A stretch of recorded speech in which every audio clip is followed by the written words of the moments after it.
Expediciones etéreas. Las mejores y más bellas cosas no pueden verse ni tampoco tocarse, deben sentirse con el corazón. Helen Keller. Capítulo 11. Durante los meses que siguieron al Mahasamadhi, Swami me envió a hacer varias diligencias, o mejor dicho, expediciones. Todas tenían un propósito que, la mayoría de las veces, eludió mi comprensión limitada, pero yo simplemente obedecí. Fue durante esos viajes divinos cuando aprendí muchas verdades sobre el universo y sobre cómo Swami está muy conectado con todos los seres de la tierra y del más allá, que buscaban su guía y sostén. Él, el amo del universo, no está por encima de las reglas del juego y, en ocasiones, me hizo ofrecer una oración a algún dios o semidios para obtener su ayuda con el fin de realizar ciertas tareas.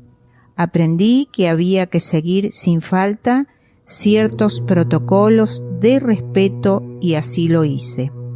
Aquí comparto con ustedes 4 viajes muy significativos a los lugares más sagrados, emprendidos a petición de él, algunos de ellos en compañía de unas pocas personas más que él escogió para integrar el equipo. Visita al templo de Nandi. Un día en particular, Swami me pidió que fuera al templo de Boga Nandiswara, cerca de Mudanahali. Procedí según las instrucciones. Cuando llegué allí, no tenía idea de lo que se suponía que debía hacer. Swami me había dicho que, si yo meditaba allí y ofrecía caridad, tendría el darshan o visión del señor Jiva. Nunca había estado en ese lugar y no sabía cómo ni dónde hacer la meditación. Cuando atravesé las puertas del templo, Swami apareció y asumió por su cuenta la tarea de guía turístico. El señor Jiva mostrándote un templo de Shiva. ¿Qué más se podía pedir? Él me explicó la arquitectura del templo, mostrándome la diferencia entre las piedras utilizadas en el trabajo de esculturas, que era distinto entre los 3 templos dentro del complejo. Señaló que el templo emplazado en el extremo derecho era el original, construido por Bhartrihari, un Rajarshi, rey santo. Los otros 2 fueron construidos por reyes de las dinastías Pallava y Chola. El Kalyani, o cuerpo de agua, fue construido por los comandantes del emperador Krishna Devaraya. También señaló un Ganesha de 3 ojos en el templo del extremo izquierdo, del que yo no me había percatado. Pasamos algunos minutos caminando alrededor mientras Swami explicaba diversas cosas, entre ellas que la estatua de la diosa madre en un pequeño santuario situado fuera no era la original instalada por la reina del Bhartrihari, después de que la diosa apareciera en su sueño y le ordenara construir un templo para ella. Luego me pidió que diera 5 rupias a un anciano que pedía limosna, ya que en ese momento el mostrador de Prasadán estaba cerrado y yo no podía haberle comprado comida. Después de eso me dijo que me sentara afuera, en un lugar junto a una columna en el extremo izquierdo del Mandapam, salón de columnas. Me senté allí y cerré los ojos en meditación. Tuve una visión de una batalla feroz entre algunos demonios y 2 muchachos jóvenes. Parecía que algunos sabios estaban realizando rituales védicos de fuego y que los muchachos estaban protegiéndolos de los ataques de los demonios. Esto me sorprendió y abrí los ojos para pedir una explicación a Swami. Él sonrió y dijo: «Lo que viste es lo que sucedió aquí hace miles de años». Este preciso lugar era el ashram del sabio Vishwamitra, quien pidió ayuda a los jóvenes Rama y Lakshmana para que protegieran los yagnas de los ataques de la demonesa Tataki y sus dos hijos, Maricha y Subbahu. Finalmente mataron a la demonesa, así como también a sus hijos. Las montañas alrededor de Nandi y Grama no son más que los restos mortales de esos enormes demonios.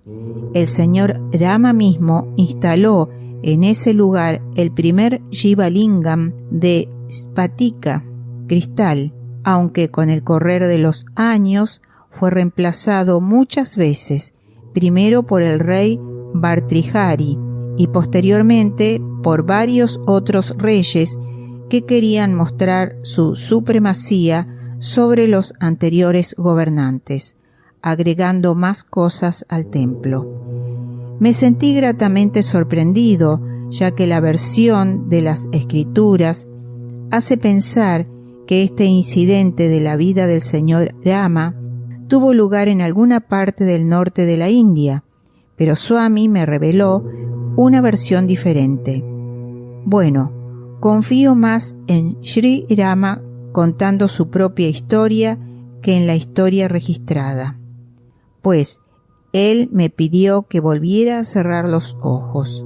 Esta vez tuve una visión de un ojo de fuego incandescente. Poco a poco, a medida que la visión se expandía, vi la frente sobre la que estaba situado este ojo. Luego empecé a distinguir el rostro y por último el ser entero del señor Shiva. Conmocionado, abrí los ojos y, sentado sobre la estatua de piedra de Nandi frente al templo, vi a Swami transformándose lentamente en la radiante forma del señor Shiva. Aún sentado sobre el Nandi, me bendijo como el señor Sai Shiva, cabello grueso y enmarañado, con su tercer ojo abierto, brazos largos y fuertes, sosteniendo un trishul, tridente, de plata en la mano izquierda y la mano derecha bendiciendo con el Abhaya Mudra. Garganta de color azul oscuro, labios gruesos y firmes, un hoyuelo en el mentón, una serpiente alrededor del cuello, collares de cuentas de Rudraya por todas partes, una piel de leopardo alrededor de su cintura, grandes pies marrones y todo su cuerpo cubierto de ceniza. Swami me bendijo esa tarde con mi primera visión del señor Shiva. Regresé sintiéndome santificado. Viaje a Kanyakumari. El segundo viaje que me gustaría mencionar tuvo lugar en algún momento del mes de octubre de 2012. Swami me pidió que fuera a Kanyakumari, el extremo más meridional de la península india, que también es la confluencia de 3 mares, la bahía de Bengala, el mar Arábigo y el océano Índico.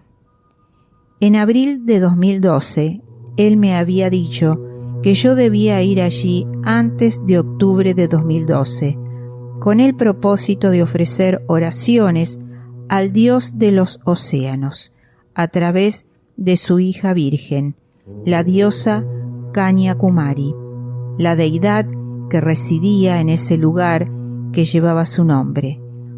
Las oraciones eran para evitar calamidades que podrían ocurrir en el futuro debido a los movimientos oceánicos y para pedir protección para la gente de la India y del mundo. Lo que fue muy significativo fueron las fechas que mencionó Swami. Tenía que ser antes de octubre de 2012. Finalmente, un buen amigo mío, Govind Shankar, oriundo de Tamil Nadu, el estado indio en el que se encuentra Kanyakumari, y yo hicimos planes para visitar a la hija del océano. Tomamos un autobús en Chennai y llegamos a Kanyakumari al mediodía siguiente. Nos registramos en un hotel cerca del templo y nos dimos un baño rápido para estar listos a tiempo para el culto de la tarde. Llevábamos con nosotros algunas ofrendas que incluía un sari de seda, algunos artículos usados por las mujeres como brazaletes, un collar y también objetos necesarios para la adoración, como un coco, incienso, dulces y flores. Mientras esperábamos fuera del templo a que las puertas se abrieran, Swami apareció y señalando el océano dijo: «Ella debería estar aquí en unos minutos. Entonces pueden entrar y ofrecer las oraciones». Al cabo de unos momentos vi que una figura femenina aparecía sobre el mar, obviamente desde otra dimensión, vestida con la indumentaria femenina tradicional del sur de la India, el langa boni. Su grandeza y su aura me hipnotizaron. Ella caminó sobre el mar y simplemente entró en el templo a través de los muros traseros. Unos instantes después, cuando abrieron el templo para el darshan, nos unimos a la fila de devotos y esperamos nuestro turno. Cuando llegamos cerca del santuario, el sacerdote ofreció en nuestro nombre todo lo que habíamos llevado para la diosa y le explicamos el propósito de nuestra visita. No estoy seguro de lo que entendió el atareado sacerdote. No obstante, ofreció nuestras plegarias y nos devolvió como prasadán un trozo de coco para que lleváramos a nuestro hogar. Cuando salimos y nos sentamos en los corredores del templo, medité en la diosa y pedí su guía. Ella apareció en el ojo de mi mente y confirmó haber recibido nuestras ofrendas. Después, con una voz muy imponente, casi como dando una orden, dijo: «He recibido el mensaje de Sai Baba y haré lo necesario. Ahora pueden irse». Nos marchamos de inmediato, cansados del viaje que había durado toda la noche anterior. Nos fuimos a dormir pronto y despertándonos a la mañana siguiente con la noticia de que durante la noche el océano había entrado en algunas aldeas costeras de Kanyakumari, aunque no se habían registrado daños. Había un único autobús por la tarde, así es que decidimos visitar la roca conmemorativa de Swami Vivekananda, situada en la costa, unos metros mar adentro, que el gran santo había visitado mucho tiempo atrás. Mientras nos preparábamos para partir, tanto Govind Shankar como yo sentimos un impulso interno de rendir homenaje al dios del océano, ahora que sabíamos que existía. Compramos algunas flores, un poco de alcanfor y un pequeño plato de metal dorado para ofrecer el arati al océano. Permanecimos de pie en los escalones de piedra del Triveni Sangamam, la confluencia de los tres océanos. La mayoría de ellos cubiertos de algas y musgo y bastante resbaladizos, por lo que no quisimos seguir bajando, pareciéndonos más seguro permanecer en los escalones más secos, mientras todas las personas alrededor disfrutaban de sus vacaciones, saltando dentro y fuera del agua, nosotros dos estábamos allí de pie ofreciendo oraciones y el arati, ante las miradas curiosas de los turistas. Casi al término del arati, por mi mente cruzó el pensamiento de que, pese a estar muy cerca del océano, no había tocado sus aguas. Tan pronto como lo pensé, vino una ola y el agua subió hasta mojar nuestros pies.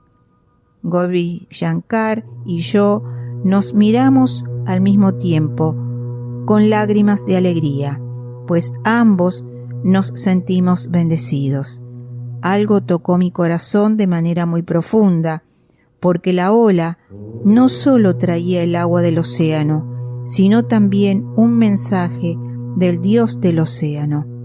Cerré los ojos para rezarle y tuve la visión de un anciano con barba y aspecto de santo, vestido con una túnica ocre común, de pie sobre una pequeña roca en el mar, a pocos metros de nosotros, bendiciéndonos con una de sus manos levantadas en Abhaya Hasta.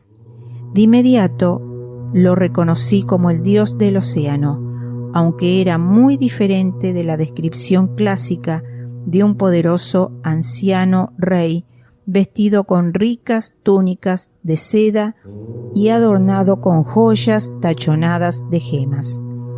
Nuestros ojos se encontraron y hubo una conexión instantánea. Me comunicó que su hija, la diosa Kanyakumari, se había encontrado con él y le había transmitido las plegarias que habíamos ofrecido, siguiendo las instrucciones de Baba. Nos aseguró sus bendiciones y su protección. Nos conmovimos hasta las lágrimas, pues, aunque Gauri Shankar no lo percibió de la misma manera que yo, algo en su corazón le dijo que habíamos logrado lo que habíamos ido a hacer allí, y derramó lágrimas de gratitud hacia el Dios del océano y hacia Swami por hacernos sentir tan bendecidos. Solo puede ser una sai incidencia que, el 31 de octubre, el ciclón Nilam, que avanzaba ferozmente hacia la costa sureste de la India, redujera su intensidad y se retirara de manera inexplicable. Viaje a Badrinath. El tercer viaje más memorable con Swami y algunos otros amigos fue a Badrinath, la morada del señor Badrinarayana, un avatar del señor Vishnu, situada a gran altura en el Himalaya. Es uno de los santuarios del Himalaya más visitados y forma una parte importante de la cultura Vaishnava, que cuenta con 108 lugares sagrados, una visita obligada para los Vaishnavitas, devotos del señor Vishnu. Allá por los años 60, Swami visitó este santuario con un grupo selecto de devotos. Así pues, los cuatro, Aruni, un compañero de la Universidad de Puttaparthi, su esposa Prerna, Gauri Shankar y yo, nos preparamos para otra aventura divina. Las instrucciones de Swami nos llegaron alrededor de mayo de 2012 y planeamos el viaje para mediados de agosto del mismo año. Swami llamó a Aruni y a su esposa y les dio instrucciones sobre el viaje a Badrinath. Dijo a Aruni que tenía que llevar una manta y túnicas color ocre para un sabio muy anciano con el que nos encontraríamos en Badrinath poco después de las oraciones de la mañana. Debíamos ofrecerle esto como muestra de la benevolencia de Swami y asegurarle sus bendiciones. ¿Cómo lo reconoceremos o nos pondremos en contacto con él? Consulté. Él los reconocerá a ustedes cuando salgan del santuario, después de las oraciones matinales, respondió Swami. Confiando en él, iniciamos nuestro viaje. Aruni, Prerna y yo fuimos primero a Hemkund Sahib, un lugar sagrado para los Sikh, en el ascenso al Himalaya, accesible solo a pie o a caballo, y desde allí emprendimos otra empinada caminata hacia el Valle de las Flores, un sitio patrimonio de la humanidad considerado el jardín de los dioses, donde millones de flores florecen en una estación en particular, cubriendo todo el valle de una infinidad de matices. Swami estuvo con nosotros durante todo el viaje, que era el primero que yo hacía al Himalaya. Nos aconsejó que lleváramos frutos secos, caramelos y pastillas de menta para el empinado recorrido a pie de casi 35 kilómetros de ascenso y la misma distancia de descenso. Me advirtió con anticipación sobre la llegada de malas condiciones climatológicas, para asegurar que regresáramos a salvo y a tiempo. Cuando yo estaba demasiado cansado y quería rendirme, él me alentó caminando delante de mí y pidiéndome que simplemente lo siguiera. Me orientó con respecto a los medicamentos que debía tomar cuando me sentí resfriado, tuve dolores y una ligera fiebre. Estuvo allí todo el tiempo. Swami apareció en la cima de la montaña, en el santuario de Hemkund Sahib, bendiciéndonos a nosotros y a los devotos del Gurú Sikh allí reunidos. Incluso nos señaló el lugar exacto donde el Gurú Sikh había meditado en su encarnación anterior. Se suponía que Gauri Shankar se nos uniría poco después de nuestro viaje inicial a Hemkund Sahib, de camino a Badrinath, el cuarto día, el 16 de agosto de 2012. Mientras nos dirigíamos a Badrinath, nos encontramos con Gauri Shankar, que había viajado desde Chennai. En cuanto nos encontramos en Badrinath, él narró un extraño incidente que había tenido lugar en el trayecto. Resultó que durante el viaje de subida a la montaña, en el taxi que había alquilado, pocos kilómetros antes de Badrinath, un mendicante lo detuvo cerca de Hanuman Chatti, el lugar donde hace 5000 años Hanuman, el dios mono, se encontró con Bhima, el tercero de los 5 hermanos Pandava. Este mendicante le pidió que lo llevara a Badrinath y Gauri Shankar le dio una cálida bienvenida en su taxi. El yogi decidió guardar silencio durante la mayor parte del viaje, pero la curiosidad venció a Gauri Shankar y preguntó al yogi su nombre, su lugar de procedencia y el propósito de su visita al santuario de Badrinath. El yogi le reveló que no tenía nombre, pues creía que los nombres conducen a la falsa identificación con el cuerpo, ni tenía dirección alguna, ya que era un mendicante errante, aunque la mayor parte del tiempo vivía cerca de Gutta Kashi, otro destino inaccesible en el Himalaya, habitado en su mayoría por yogis en busca de lo más elevado. El propósito de su visita a Badrinath era simplemente la llamada que había sentido, pues el señor Badri lo había convocado para que estuviera presente en el santuario a la mañana siguiente. Gauri Shankar se encontraba demasiado abrumado para preguntar por el dónde, el cómo, el cuándo y el qué de toda la historia.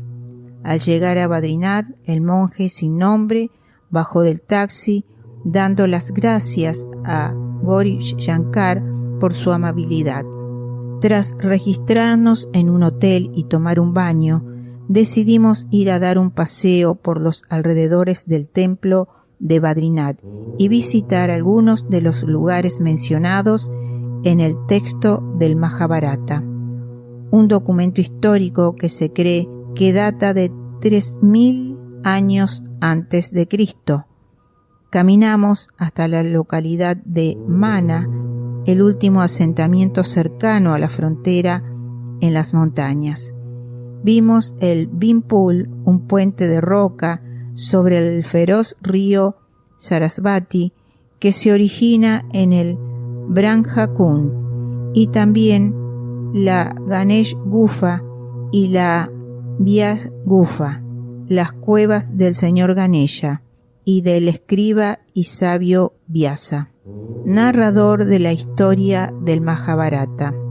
Curiosamente, había una distancia significativa entre ambas cuevas y me pregunté cómo había podido oír el señor Ganesha todo lo que el sabio Vyasa le había narrado. Habría sido imposible que se oyeran el uno al otro a semejante distancia. Mi curiosidad quedó satisfecha cuando Swami apareció allí y explicó que la comunicación entre ellos tuvo lugar en el nivel de los pensamientos y no de manera verbal, tal como ahora sucede entre Swami y yo. Durante su 90 cumpleaños, Swami había explicado lo siguiente a un grupo de devotos de cerca de 20 países que están trabajando en la traducción a diversos idiomas extranjeros de la colección Sri Satya Sayuvacha, una compilación de los discursos de Swami en la forma sutil. Al principio, los seres humanos estaban tan evolucionados que todas las comunicaciones tenían lugar en el nivel más profundo de los pensamientos. Así es como los Vedas, el depósito de todo el conocimiento espiritual, fueron revelados a los sabios de antaño. Con el transcurso del tiempo, los seres humanos involucionaron y por ende se necesitó la comunicación verbal que todavía podía recordarse y transferirse a través de los esfuerzos orales. Así fue como, durante miles de años, los gurús o maestros enseñaron a sus discípulos. El gurú recitaba y los discípulos repetían. Con posterioridad, la degradación de la raza humana condujo a la comunicación escrita y la escritura hizo su advenimiento, y es así como se produce toda la comunicación moderna. He aquí que, hace miles de años, hubo una comunicación en el nivel de los pensamientos entre dos mentes evolucionadas, la del señor Ganesha y la del sabio Vyasa, que llevó a que se escribiera el Mahabharata. Eso lo explicaba todo.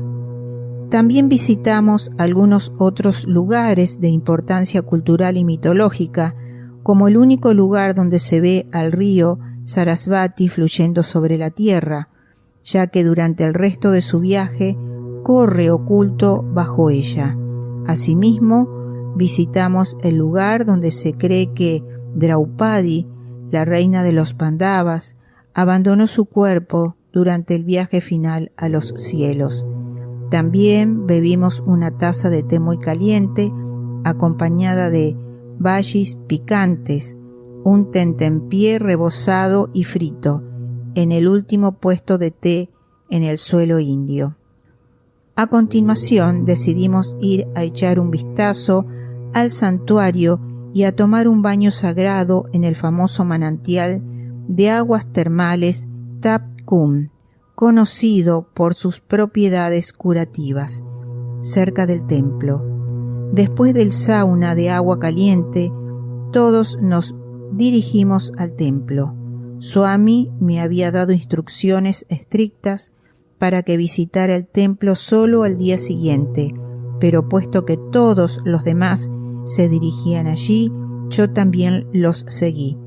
él apareció con una túnica blanca en los escalones del santuario de Badrinath, bloqueando mi camino de subida, con una expresión de desaprobación en su rostro. Me asusté. ¿Por qué vas allí hoy cuando te dije que fueras mañana?, preguntó él. Lo siento, Swami, todos ellos iban, de modo que los seguí. ¿Debo regresar?, pregunté tímidamente. Está bien, ahora que has venido hasta aquí, ve a echar un vistazo y luego regresa al hotel para poder venir mañana temprano, a las 5, para el darshan, dijo cediendo. Subí los escalones con rapidez, pues ya había perdido al resto del grupo. Me abrí camino a empujones entre las multitudes, pero solo pude asomarme a través de una pequeña ventana para mirar el santuario del señor Badrinath durante las oraciones de la tarde, porque era imposible entrar al templo abarrotado de gente. Al cabo de un rato, todos nos encontramos y decidimos sentarnos en los corredores para escuchar las conmovedoras canciones devocionales interpretadas por un grupo de devotos. Me senté allí, apoyado contra una columna, con los ojos cerrados, y me perdí en la melodía de la música, la recitación sonora del nombre del Señor, acompañada de los vibrantes ritmos de dolak, un tambor de madera, y el sonido metálico de los címbalos, tuvo un efecto meditativo en mí. Vi a Swami de pie a mi lado, señalándome a una persona que se hallaba junto a mí, un monje de mediana edad, tal vez de unos 40 años. No le di mucha importancia, excepto que saludé al joven santo sentado a mi lado y las canciones continuaron. Al poco tiempo todos nos pusimos de pie para regresar y cenar antes de retirarnos a dormir. Cuando salimos del mandir en dirección a un restaurante, Gauri Shankar, emocionado, atrajo nuestra atención hacia el monje que había encontrado en su camino esa tarde. Para sorpresa mía, era la misma persona que había estado sentada junto a mí durante los vayans. Gauri Shankar nos presentó brevemente al monje, quien nos saludó con calidez, aceptó algo de comida de parte nuestra y se despidió diciendo: «Si Dios quiere, nos encontraremos mañana por la mañana». Me pregunté si él era el santo que Swami había indicado, pero descarté el pensamiento al instante, ya que se suponía que el sabio con el que nos debíamos encontrar era muy anciano, tal vez de 100 años de edad. Después de la cena, todos regresamos a nuestras habitaciones y dormimos como troncos toda la noche hasta el amanecer. En la oficina del templo nos habían informado que el santuario abría a las 5 de la mañana para las primeras oraciones matutinas. Llegábamos tarde y apresuramos nuestros pasos hacia el templo, que estaba a unos cientos de metros de distancia. Para consternación nuestra, cuando lo alcanzamos, nos encontramos con el santuario que estaba cerrado para las oraciones de la mañana, con todos los devotos ya en el interior, y que abriría de nuevo al cabo de aproximadamente una hora. Me sentí abatido, pues ahora temía que no llegáramos a tiempo a la adoración y que nos perderíamos el encuentro con el yogi a las 7 de la mañana, como había ordenado Swami. Mientras esperábamos fuera, en los pasillos, con lágrimas en los ojos, recé a Swami pidiéndole perdón por el retraso. Misericordiosamente él apareció, primero regañándonos por haber llegado tarde y luego demoliendo nuestras esperanzas cuando dijo: «No puedo ayudarlos ahora, regresen». Después de muchos ruegos y súplicas Finalmente esbozó una pícara sonrisa al estilo Sai Krishna y me consoló diciendo que solo estaba jugando conmigo. Me sentí aliviado. Luego me indicó que fuera a un mostrador donde vendían los pases para la próxima sesión de oraciones, la Veda Parayana Puja, una ofrenda de cánticos sagrados de los Vedas al Señor, que comenzaría a las 6 de la mañana. De un salto fuimos a comprar un pase grupal para la siguiente sesión. Gauri Shankar se sentía mal porque no llevábamos ninguna ofrenda al Señor, pero no había manera de dejar la fila y salir a comprar algunos elementos para la adoración. Swami escuchó incluso esa leve plegaria porque pasó un vendedor de guirnaldas de hojas de tulsi, albahaca sagrada, la favorita del señor Badrinarayana, y nos vendió una.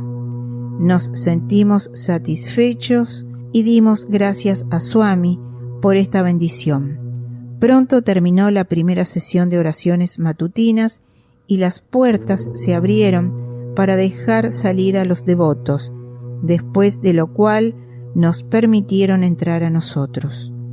Cuando los 4 entramos ansiosamente en el templo, descubrimos que éramos los únicos allí para aquella oración en particular y que estábamos sentados justo frente al santuario, sin nadie entre los dioses y nosotros. Swami nos había pedido que aprendiéramos el Narayana Suktam, un himno de los Vedas, en alabanza al señor Narayana, lo cual habíamos hecho religiosamente y nos fue útil durante la Veda Parayana Puja. Ahora podíamos entender el plan maestro. Así pues, durante los 20 minutos siguientes permanecimos allí sentados, contemplando al Señor y recitando sus alabanzas a plena voz. Swami apareció dentro del Sancta Sanctorum con una túnica amarilla brillante, como el color de la cúrcuma sagrada y la pasta de sándalo que los sacerdotes aplicaron a nuestras frentes.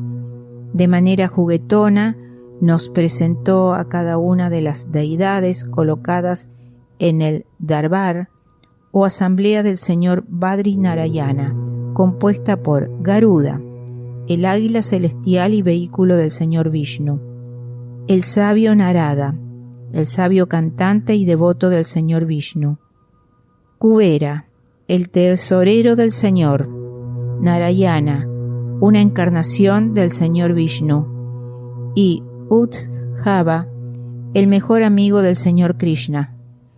Nos sentimos abrumados y expresamos nuestra más profunda gratitud con lágrimas de bienaventuranza. Una vez finalizada la puya, salimos lleno de dicha y gratitud, pero enseguida la ansiedad de encontrar al sabio que iba a reunirse con nosotros a las 7 de la mañana eclipsó ese sentimiento.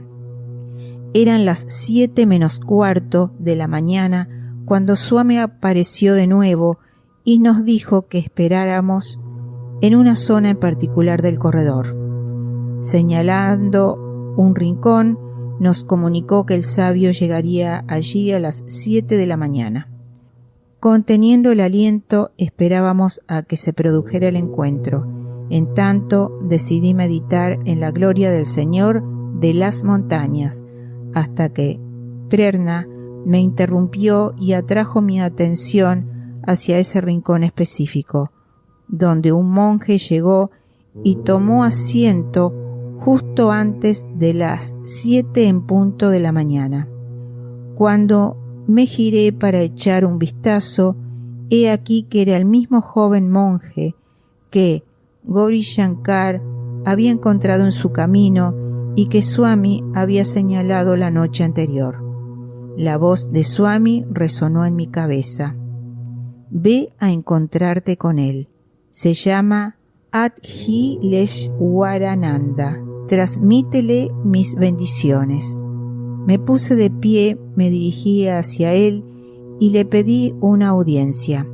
Él aceptó y vino a donde todos estábamos sentados. Nos presentamos. Hemos venido desde el ashram de Bhagavan Sri Satya Sai Baba y somos sus seguidores y devotos. 3 meses atrás, Sri Satya Sai Baba nos dijo que nos encontraríamos con usted en este día y a esta hora. El yogi era todo sonrisas. Conexión Ho Gaya. La conexión se ha producido, dijo mirando el santuario del templo Badri Vishalji, porque también él en su meditación había recibido instrucciones del señor Badri Narayana para visitar el templo este día y en este horario. Pero he oído decir que Baba ya ha dejado su envoltura mortal. Entonces, ¿cómo transmitió él este mensaje?, preguntó. Sí, es verdad, pero él todavía está ahí y nos guía, le aclaré. Por supuesto, ellos nunca mueren, asintió. Ji Atka Naam Kya Hai. ¿Cuál es su nombre?, pregunté. No tengo un nombre, no nos tienen que llamar por nombre alguno, respondió de hecho.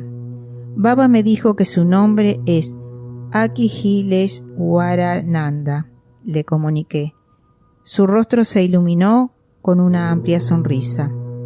Suelo quedarme cerca de Guttakashi, en una cueva, yo solo. Los otros sadhus y yogis del Himalaya me llaman por ese mismo nombre, probablemente de otro nacimiento. Se rió. Baba nos pidió que le diéramos esto, dije, mientras le ofrecía la manta y las ropas de color naranja para su uso personal. Ah, pero vivo solamente con lo que puedo llevar conmigo. No me gusta aumentar mi equipaje. Se resistió él. Nuestro gurú Satya Sai Baba nos dio instrucciones para que le diéramos esto con amor, como muestra de amor y buenos deseos, insistí. Finalmente él lo aceptó con gratitud. También le di una fotografía de Swami que él aceptó con gran reverencia. Por favor, vengan a Guttakashi. Podemos encontrarnos de nuevo. No necesitamos un teléfono móvil ni de otro tipo. Podemos encontrarnos tal como nos encontramos hoy, por su voluntad. Nos invitó con calidez. Recibimos sus bendiciones y al salir del templo le pedimos que se tomara una fotografía con nosotros como recuerdo, a lo cual él accedió. Me sorprende encontrar a personas como ustedes, a pesar de ser grihastas, jefes de familia. Todos han logrado mucho en la senda espiritual, dijo con aprecio. Yo soy soltero, le aclaré. Todavía estás en el mundo y no fuera, como yo. Sin embargo, has llegado muy lejos en el camino espiritual, repitió. Estoy feliz de conocerlos a todos. En ese preciso momento oí la voz de Swami en mi cabeza. Dile que cuide su estómago y que coma a tiempo. Se lo comuniqué al yogi. Baba está muy preocupado por su estómago y quiere que lo cuide. Por favor, coma a tiempo. Se le llenaron los ojos de lágrimas, pues el amor de Swami había tocado su corazón de manera visible. Sí, no estoy comiendo bien, ya que la mayoría de los días, cuando cocino y como después de la adoración y la meditación, ya se ha hecho tarde, ahora me cuidaré, aseguró. Le di un paquete de vibhuti y él aceptó con mucha gratitud. En tanto, el fotógrafo regresó con algunas copias, una de las cuales ofrecimos al yogi. Aceptándola, nos bendijo a todos, nos transmitió sus buenos deseos y se despidió. Nunca lo volví a ver, pero jamás pude olvidar ese maravilloso episodio en el que el Swami nos reveló su omnipresencia y omnisciencia de la manera más misteriosa. Partimos de Badrinath poco después del desayuno y conforme a las instrucciones de Swami, nos detuvimos en el Hanuman Chatti para ofrecer nuestras oraciones al señor Hanuman. Recitamos el Hanuman Chalisa y ofrecimos un dhoti rojo en el templo. Después de eso, cuando estábamos a punto de subir al taxi, descubrí un mono blanco, alto de pie, justo fuera del templo. Era más alto que un mono normal y estaba cubierto de pelo blanco. Esa era la descripción de Hanuman que siempre habíamos visto en las escrituras cuando, para darle una lección al arrogante Bhima, él había aparecido como un viejo mono, bloqueando el camino de Bhima con su larga cola. Fue solo cuando el poderoso Bhima no pudo mover la cola del viejo mono que su ego fue aplastado y aceptó la derrota. En ese momento el señor Hanuman reveló a Bhima su verdadera identidad.